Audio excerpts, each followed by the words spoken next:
ഈ ക്ലാസ്സിൽ നമുക്ക് ഡയറക്ഷൻ ആംഗിൾസും ഡയറക്ഷൻ കൊസൈൻസും നോക്കാം. നമുക്ക് ഈ ഒരു സെമസ്റ്ററിൽ വരുന്ന ഒരു ചെറിയ ടോപ്പിക്കാണിത്. അപ്പോൾ വളരെ സിമ്പിളാണ് അല്ലെ. ഒരു പ്രോബ്ലം നമുക്ക് എക്സ്പെക്ട് ചെയ്യാം. ഒരു നോൺ സീറോ വെക്ടർ എ കിട്ടിക്കഴിഞ്ഞാൽ, ഒരു വെക്ടർ നമ്മുടെ കയ്യിൽ കിട്ടിക്കഴിഞ്ഞാൽ അതിനോട് റിലേറ്റ് ചെയ്തിട്ട് നമുക്ക് ഡയറക്ഷൻ ആംഗിൾസും ഉണ്ടാവും, ഡയറക്ഷൻ കൊസൈൻസും ഉണ്ടാവും. വളരെ സിമ്പിളാണ്. ഈ ഡയറക്ഷൻ ആംഗിൾ എന്ന് പറയുന്നത് യൂഷ്വലി നൊട്ടേഷൻ എന്താണ്? ആൽഫ ബീറ്റ ഗാമയാണ് അല്ലെ. ആൽഫ ബീറ്റ ഗാമയാണ് നമ്മൾ യൂസ് ചെയ്യുന്നത്. ഇനി ആൽഫ ബീറ്റ ഗാമ എന്ന് പറയുന്നത് എന്താണ്? ആംഗിൾ ആണ്. ആര് തമ്മിൽ? എയും ഐയും തമ്മിലുള്ള ആംഗിൾ ആണ് ആൽഫ. ബീറ്റ എന്ന് പറയുന്നത് എയും ജെയും തമ്മിലും എയും കെയും തമ്മിലുള്ള ആംഗിൾ ആണ് ആര്? ഗാമ അല്ലെ. അപ്പൊ നമുക്ക് ഈ ഒരു ഫിഗർ ഇവിടെ തന്നിട്ടുണ്ട്. ഈ ഫിഗർ നോക്കി അറിയാൻ നമുക്ക് ഐ എന്ന് പറയുന്നത് എന്താണ്? ഐ എന്ന് പറയുന്നത് നമ്മൾ ഈ ഐ ക്യാപ്പ് എന്ന് പറയുന്നതൊക്കെ ഈ എക്സ് ആക്സിസിന്റെ അതേ ഡയറക്ഷൻ അല്ലെങ്കിൽ എക്സ് ആക്സിൽ കിടക്കുന്ന യൂണിറ്റ് ലെങ്ത് ഉള്ള യൂണിറ്റ് വെക്ടർ ആണ് ഐ. അപ്പൊ നമ്മൾ എടുക്കുന്ന വെക്ടർ ഈ ഒരു സ്മോൾ വെക്ടറുമായിട്ട് ക്രിയേറ്റ് ചെയ്യുന്ന ആംഗിൾ ആണ് ആൽഫ. അതുപോലെ തന്നെ വൈ ആക്സിസിൽ കിടക്കുന്ന യൂണിറ്റ് വെക്ടർ ആണ് ആര്? ജെ. അതാണ് ഇപ്പോൾ വരച്ചില്ലേ, യൂണിറ്റ് ലെങ്ത് ആണ്, ചെറിയൊരു ലെങ്ത് മാത്രമേ കാണിച്ചുള്ളൂ, വേറെ യൂണിറ്റ് ലെങ്ത് ഉള്ള വെക്ടർ ആണ് ജെ അല്ലെ, അല്ലെങ്കിൽ ജെ ക്യാപ്പ് എന്ന് പറയും. അപ്പോൾ അതും നമ്മൾ എടുത്തിരിക്കുന്ന വെക്ടർ നമ്മൾ ക്രിയേറ്റ് ചെയ്യുന്ന ആംഗിൾ ആണ് ബീറ്റ. ഓക്കെ. അതുപോലെ തന്നെ സെഡ് ആക്സിസിലൂടെ കിടക്കുന്ന അല്ലെങ്കിൽ സെഡ് ആക്സിൽ കിടക്കുന്ന യൂണിറ്റ് വെക്ടർ ആണ് കെ. ഈ കെയും നമ്മൾ എടുക്കുന്ന വെക്ടർ ഏതാണോ അതും ക്രിയേറ്റ് ചെയ്യുന്ന ആംഗിൾ ആണ് ഗാമ നമ്മൾ എടുക്കുന്നത്. ഇതാണ് ഡയറക്ഷൻ ആംഗിൾസ്. ഇനി ഇതിന്റെ എല്ലാം cosine value, that is cos alpha, cos beta, cos ഗാമയാണ് ആര്? ഡയറക്ഷൻ കൊസൈൻസ് എന്ന് പറയുന്നത് ഓഫ് വെക്ടർ എ. അത് കണ്ടുപിടിക്കാൻ നമുക്ക് ഫോർമുല ഉണ്ട്. എന്താണ്? കോസ് ആൽഫ അല്ലെങ്കിൽ ആൽഫ എന്നുള്ള ഡയറക്ഷൻ ആംഗിളിന്റെ കോസ് വാല്യൂ എന്ന് പറയുന്നത്, അല്ലെങ്കിൽ ഡയറക്ഷൻ കൊസൈൻസ് എന്ന് പറയുന്നത്, നമ്മൾക്ക് തന്നിരിക്കുന്ന വെക്ടർ ഉണ്ട് ഐ കമ്പോണന്റ് ഏതാ, അതിന്റെ കോഎഫിഷ്യന്റ് A1 ബൈ ആ വെക്ടറിന്റെ നോം അല്ലെ, A2 ബൈ നോമെ കോസ് ബീറ്റ കിട്ടും. കോസ് ഗാമ ആണെങ്കിൽ A3 ബൈ നോം ഓഫ് എ. ഓക്കെ. ഇനി നമുക്കതൊരു പ്രോബ്ലം നോക്കാം അല്ലെ. ഇവിടെ find the direction cosines and direction angles കാണാൻ പറഞ്ഞിട്ടുണ്ട്. അപ്പൊ നമുക്ക് എന്തൊക്കെ കണ്ടുപിടിക്കണം? ആൽഫ ബീറ്റ ഗാമ വേണം അല്ലെ. ചോദ്യം അതാണ്, direction angles alpha beta gamma, ഇതിന്റെ ഒക്കെ കോസ് വാല്യൂ വേണം അല്ലെ. അപ്പൊ നമ്മൾ ഫോർമുല ഓൾറെഡി ഇവിടെ പറഞ്ഞു. എന്താണ്? നമ്മൾ ആദ്യം കണ്ടുപിടിക്കുന്ന ഡയറക്ഷൻ കൊസൈൻസ് ആണ്. അപ്പൊ കോസ് ആൽഫയുടെ ഫോർമുല എന്ന് പറഞ്ഞാൽ എന്താണ്?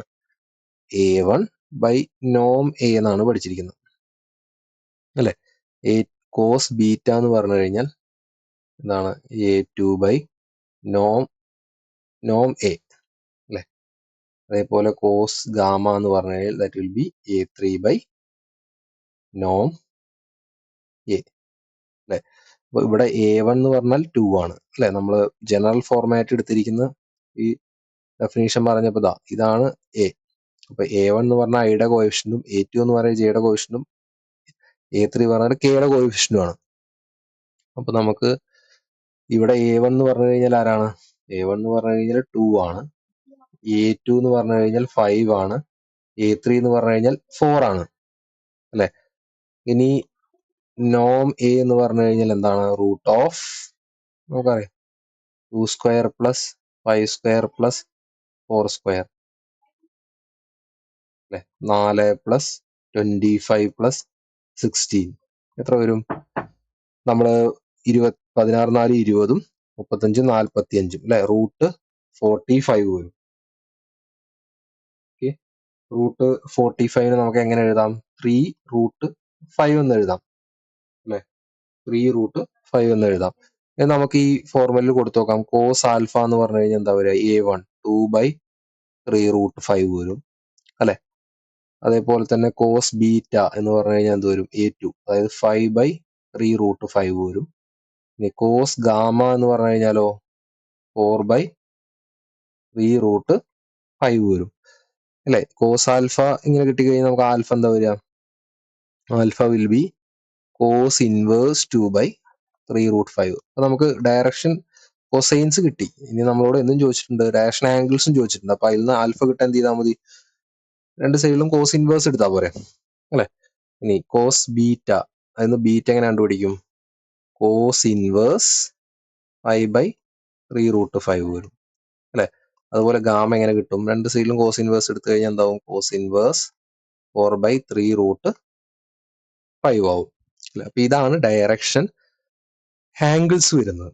ഇനി നമുക്ക് സയന്റിഫിക് കാൽക്കുലേറ്റർ യൂസ് ചെയ്ത് അപ്രോക്സിമേറ്റ്ലി നമുക്ക് ഇതിന്റെ വാല്യൂ കാൽക്കുലേറ്റ് ചെയ്യും. കാരണം നമുക്ക് ഇവിടെ വരുന്ന ആംഗിൾസ് നമുക്ക് ഫെമിലിയർ ആയ ആംഗിൾ ആണെങ്കിൽ നമുക്ക് ഡയറക്റ്റ് എഴുതാമായിരുന്നു അല്ലെ. കോസ് ഇൻവേഴ്സ് 0 ആണോ, അല്ലെങ്കിൽ കോസ് ഇൻവേഴ്സ് 1 എന്താണ്, അല്ലെങ്കിൽ 1/2 1/√2 ഒക്കെ ചോദിച്ചു കഴിഞ്ഞാൽ നമുക്ക് ഡയറക്റ്റ് നമ്മൾ ഇതിനു മുന്നേ ഫെമിലിയർ ആംഗിൾസിന്റെ പഠിച്ചിട്ടുണ്ട്.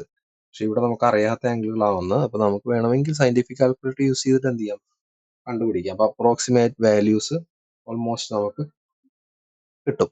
ഓക്കെ, അപ്പൊ ഇതാണ് ഡയറക്ഷൻ ആംഗിൾസും കൊസൈൻസും കണ്ടുപിടിക്കാനുള്ള ഫോർമുലയും അത് റിലേറ്റഡ് ആയിട്ടുള്ളൊരു പ്രോബ്ലം.